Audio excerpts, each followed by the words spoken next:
আজকে না হয় এনসিপি কে হামলা করেছে দেখে ছাত্রদল বিএনপির অংশটা চুপ। কয়দিন পরে তো আপনার ক্ষমতার দ্বন্দ্ব শুরু হবে, ভাগ বাটোয়ারা শুরু হবে, নির্বাচনে আপনাদের প্রার্থীর কামড়াকামড়ি শুরু হবে। ওই দিন আর এনসিপির আলিফের চোখ উঠাইতে হবে না, বিএনপির চোখ তুলে ফেলবে। আমরা হবিগঞ্জ মৌলভীবাজার পাশাপাশি দুইটা জেলায় গিয়েছি। মৌলভীবাজার জেলার ছাত্রদল আমাদের সাথে এসে দেখা করেছে, শুভেচ্ছা জানিয়েছে, কোন সমস্যা হলে তারা সব সময় থাকবে এটা জানিয়েছে এবং তারা চেষ্টা করেছে। হবিগঞ্জে আমরা কি দেখলাম? হবিগঞ্জে দেখলাম আমাদের উপরে হামলা করা হলো। নাসিরউদ্দিন পাটোয়ারি সমালোচনা করেছে, হয়তো কঠোর ভাষায় করেছে, কিন্তু আপনি এটা তো আশা করতে পারেন না সার্জি সালামের সমালোচনার ভাষা যেটা হবে, নাসিরউদ্দিনের পাটোয়ারির ভাষা তো ওইটা হবে না। ওসমান হাদির সমালোচনার ভাষা যেটা ছিল, ইনকিলাব মঞ্চের বর্তমানে যিনি আছেন দায়িত্বে জাবের ভাইয়ের তো ভাষা ওইটা না। বেগম খালেদা জিয়ার ভাষা যেটা ছিল, তারেক রহমানের তো ভাষা ওইটা না। প্রত্যেকের ভাষা ভিন্ন, প্রত্যেকের এক্সপ্রেস করার চিন্তাটা ভিন্ন। আপনি যদি মনে করেন যে আপনি আমার উপর হামলা করবেন, রক্তাক্ত করবেন, চোখ উঠিয়ে নিবেন, তারপরে আপনি মিথ্যা মামলা দিবেন, হাসপাতালে চিকিৎসা দিবেন না, আপনি ছাত্রদল কেন, আপনি আরেকটা ফেরাউন, আপনার বিরুদ্ধে আমরা কথা বলবো, কাউকে ছাড় দেওয়া হবে না। আমাদের কাছে স্পষ্ট তথ্য আছে, ওই হবিগঞ্জ জেলা ছাত্রদলেরও সবাই এটাকে সমর্থন করে নাই। ওইখানকার যে এমপি গৌস, সে এবং তার যারা হুকুমে চলে ছাত্রদলের ওই অংশটা ওই জায়গায় নগ্নভাবে সন্ত্রাসীদের মতো আমাদের উপরে হামলা করেছে। এখন একটা জিনিস চিন্তা করেন, আজকে না হয় এনসিপি কে হামলা করেছে দেখে ছাত্রদল বিএনপির অংশটা চুপ। কয়দিন পরে তো আপনার ক্ষমতার দ্বন্দ্ব শুরু হবে, ভাগ বাটোয়ারা শুরু হবে, নির্বাচনে আপনাদের প্রার্থীর কামড়াকামড়ি শুরু হবে।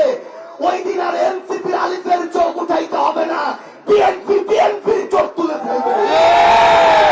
আমরা ওই দিনটা দেখতে চাই না, এই জন্য আমরা কথা বলবো।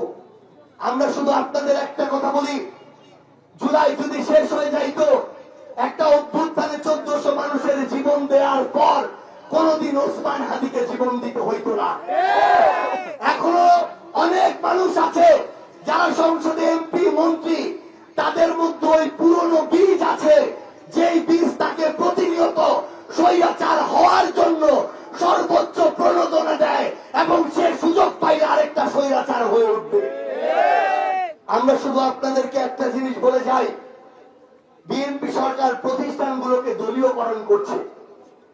এখন আমার অনেক বিএনপির ভাই এটাতে চুপ, কিন্তু একটা জিনিস চিন্তা করেন, আজকে ডিসি অফিসে ধরেন 10 জন সরকারি নিয়োগ হবে, আপনি কোম্পানিগঞ্জ ইউনিয়ন বিএনপির সভাপতি ভেবে নিয়েছেন, ওইখানে তো জেলা পরিষদের প্রশাসক বিএনপির, আমি বিএনপির সভাপতি, আমি চুপ করে থাকি। কিন্তু যেদিন 10 জন নিয়োগটা হবে, আপনার মেধাবী সন্তান মেধার বিনিময়ে যে সেখানে টিকে যাওয়ার কথা, আপনি দেখবেন ওই অযোগ্য জেলা পরিষদের প্রশাসক সে টাকা খেয়ে ওইখানে অযোগ্যদের নিয়োগ দিয়ে দিয়েছে। আপনি ইউনিয়ন বিএনপির সভাপতি, আপনার মেধাবী সন্তান চাকরি না পেয়ে ঘরে এসে কান্না শুরু করেছে। যদি সিস্টেমটা নষ্ট হয়ে যায়, কেউ ছাড় পাবেন না। আওয়ামী লীগের যদি 100টা লোক ছিল, নৌকায় ভোট দিয়েছে, অপরাধ করে না এরকম 2, 4, 5টা লোক তো ছিল, কেউ কি এবার রেহাই কেউ পেয়েছে? কেউ রেহাই পায় নাই। লজ্জায় মুখ দেখাইতে পারবেন না। এই বাংলাদেশের রাজনীতি করার অধিকার আপনাদেরই ধ্বংস হবে।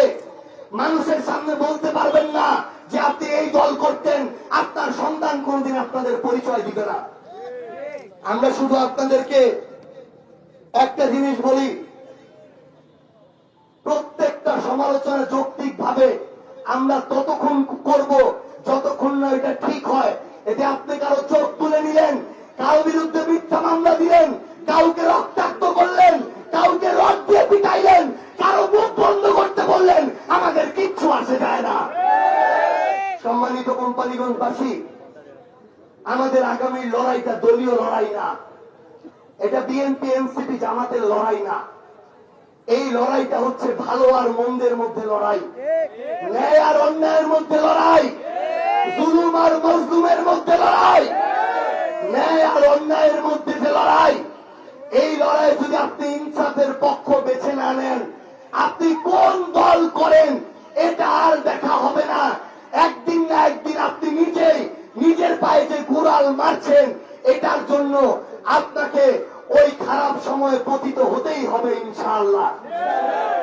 আমরা পরিশেষে আজকে দিয়ে আসলে আমাদের জুলাই পদযাত্রা শেষ, এরপরে আজকে আরো 2টা প্রোগ্রাম আছে। আমরা বিএনপিকে শুধু একটা আহ্বান জানাই,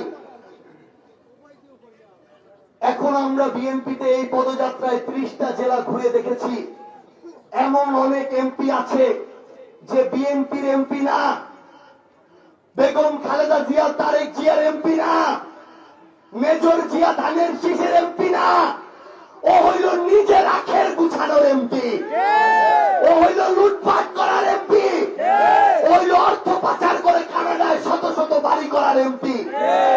এই ধরনের লুটেরা মাফিয়াদের থেকে তারেক রহমান যদি বিএনপিকে বাঁচাইতে না পারে, তারেক রহমান যদি শেল্টার দেয়, আমরা তারেক রহমানকে এইটুকু বলে রাখি, আপনি প্রধানমন্ত্রী হন, দলীয় প্রধান হন, আপনার বিরুদ্ধে কথা বলতেও আমরা এক চুল ছাড় দিব না।